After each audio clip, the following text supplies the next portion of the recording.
Hello, Capricorn. It's Oh My God Tarot, and this is your Someone's Secretly Talking About You tarot card reading. Don't stop the fussing and fighting, Capricorn. I'm here. Keep it cool.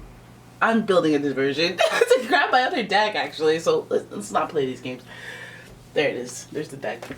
All right, so Capricorn, we're gonna look at the who of it all with the astrology reading cards and figure out who the heck is talking about you.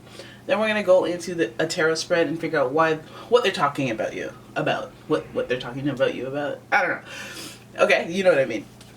If you'd like your own personal reading, please check out the description for a link to my website, umomgtarot.com, where you can get your own reading. So here we go. Who's talking about Capricorn? Who is that bee talking about Capricorn? This could be good or bad, so don't get your defenses all up. Capricorn, you're being discussed by the discussers of the zodiac. We have Gemini. Their planet is Mercury, so that's communication. They were born to do it. Born to talk.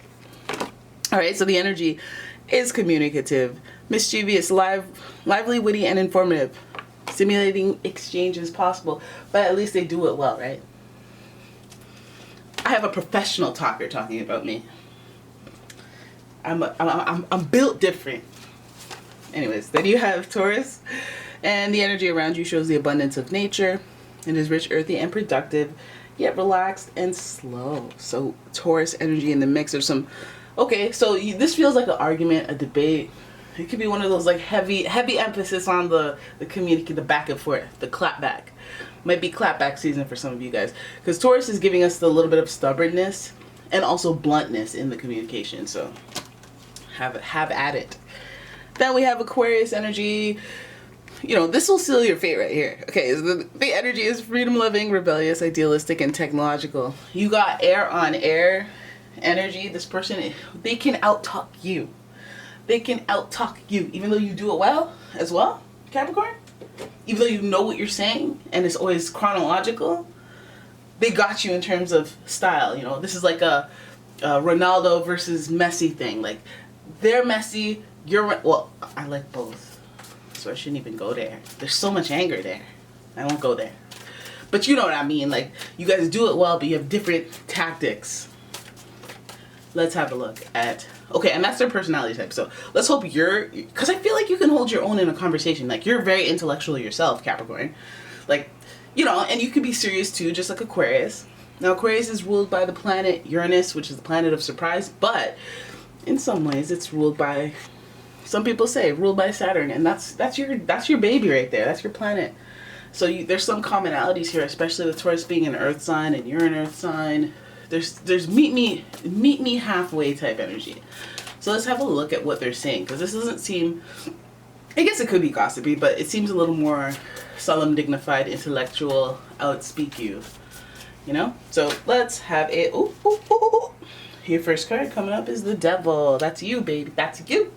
The Devil is associated with Capricorn, and it does represent some of those temptations we face in life. And then we have the Six of Wands. Who dat? That's you. Winning out here. So this represents, like, yes, it does represent kind of like the feeling of being on a stage and people cheering for you, being happy for you, celebrating you. But that comes with a major victory or circumstance change, which is interesting because we have that Aquarius energy. We're going to get to why they talking about you, don't worry. Then we have the Seven of Pentacles, which is grown. Oh my goodness. Okay.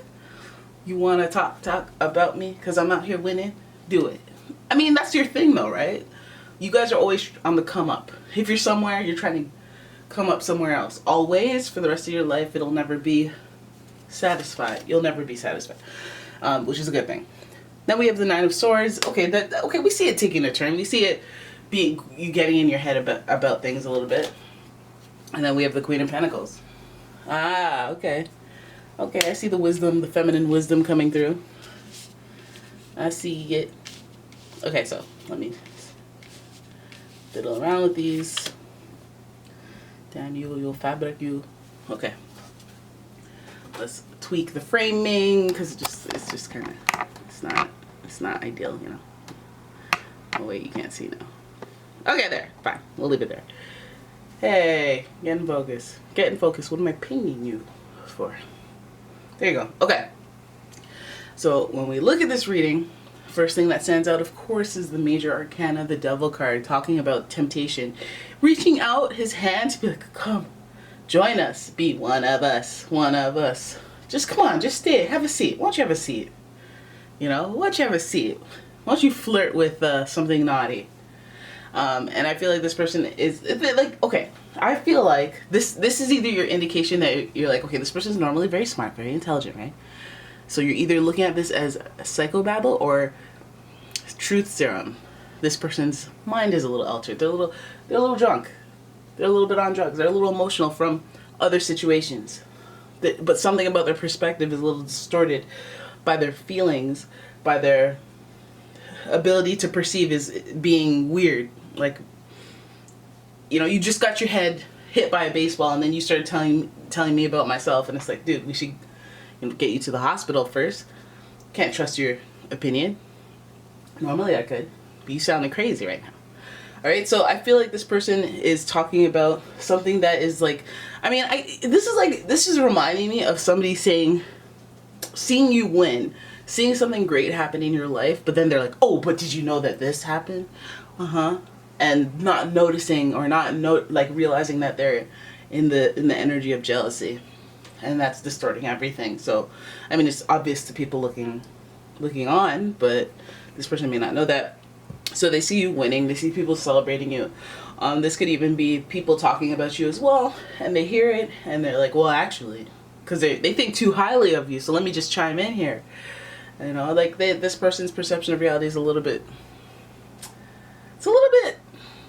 I think it's jealous. I think it's jealous because you got something going on, or you're doing well, you have a stream of consciousness that is serving and making other people go, oh, nice, oh, hey. And this person is like, yeah, but look, there's a rip in their sock. There's a hole in their sock, look. Like, they're there to add that little jaded kind of perspective. Now, there's a reason I say that, because the Devil card, you know, I know you guys know that, you know yourself, you know when you get carried away with the winning, then you get all drunk and whatnot, and then you think you're untouchable, maybe I am a god, bigger than Jesus. Like, stuff like that comes out when you're in your devil mode. You're winning, you think that it's always going to be like this. Perception of reality distorted, right? Because of how you feel. Then we have the Seven of Pentacles. After this victory, we're talking about growth. We're talking about expansion. We're talking about what's going to happen next. What seedling, what path do I go down? And then you start to ponder, you know, my life is changing. How things are going to go. I'm wondering if this is the path that I want to go down. Maybe I want to change it. Maybe I want to tweak some things. Maybe I don't want to even go down this path. Maybe I realized through going down this path that I want to switch it up. But I feel like all those thoughts are swirling through your head or through this person's head. And that's really the heart and soul of it. Like, you're jealous because you wish you had those options. You're jealous, or you're having something to say, to chime in, because your perception of reality, I don't know what their deal is with you winning or you doing well, but they just feel like there's either a catch to it or it's something that they aspire for as well. So why they can't maybe they're trying to learn. Hopefully they're trying to learn, but they're just too sinister and stay bad to just ask. They have to go, oh, yeah, how did they get that? Da, da, da, da, da. And then somebody's got to tell them. But anyways, it feels like they're alienating themselves with that type of mindset. I think that this person is they want to go on a similar path. They're either jealous and they're like, how come that works for them but not me? Or they're trying to either learn by not just asking, but like kind of insulting or being like, oh, that'll never work. And then when it does, they're like, no, the only reason it worked is because it's rigged, because da da da. Like, they're doing a lot of that. I don't like that for you. I don't like people who do that, but I feel like those types of people motivate you to do better. The Nine of Swords shows us, surprise, surprise, that they may have some sort of deep-rooted anxiety. They dream about it. They think about it. They overthink about it until it incepts their dreams and becomes nightmares. I feel like they're looking at you. They're seeing the Queen of Pentacles. They're seeing success vibes. And listen, it's got them in their head about it a lot. It's got them thinking, overthinking, and I don't think there's no cups here, so it's not a spiritual thing to them. They're thinking about you a lot. You live in their head rent-free, okay? That's what's clear here. they're looking at their choices, they're looking at their path. I think they looked at you and then they started wondering, damn, am I doing enough? If that person could do it, then that means I could have done it a long time ago. Damn.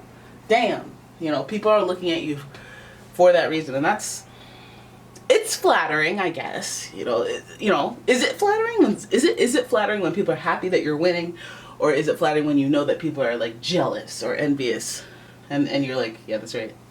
Because I feel like earth signs are like they can enjoy both. They can enjoy both. Yeah. You see me winning. Look at that. That's what winners look like. Look at me. Queen of Pentacles shows that you may have your money right.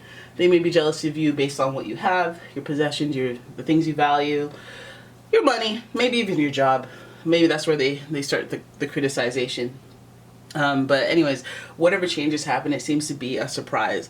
It seems like it's gonna. We see the wreath. It seems like it's gonna be a time where you grow, you expand, but then you realize who's rooting for you and who's like not actually. And this person, they be talking about you. You'll know who's talking about you by the way that they carry themselves. Not necessarily super happy, but just question filled. Like, oh yeah, how did you do this? Oh, okay. Oh yeah, so how'd you do this? And then when they leave, they're like, that's not even true. That's not how you do that. Like, they have a lot to say about you in the press, you know. But when you come around, they don't want to post up. All right, so. Queen of Pentacles, you doing well, keep doing you, keep winning. People will celebrate you. That's what Six of Wands is all about. There's a lot of people celebrating you. But as soon as people start celebrating you, there's always going to be one person snickering in the background and going, just be a hater. And like, that's devil energy. That's that devil energy because they don't realize that they're not actually a hater. They're jealous. And that's something they have to deal with themselves, and that's fine. That's fine. It's not even a bad thing to be jealous. It tells you where you are positioned in this world and tells you what you have to work on about yourself. But like, if you're jealous, that means there's something out there that you want. And come hell or high water, I love learning that I want new things because it gives you some goal. It gives you somewhere to go instead of just drifting aimlessly, right? So there it is. That's your reading. I hope you guys enjoyed it. I hope you got something from it. If you did, please give the video a thumbs up and subscribe to the channel. Leave a comment, share the video, and if you'd like your own personal reading, check out the description for a link to the website. umomgtarot. And yeah, I have an Etsy shop as well where I sell candles and other metaphysical products. And yeah, thank you for watching. I will see you in the next one. Bye-bye.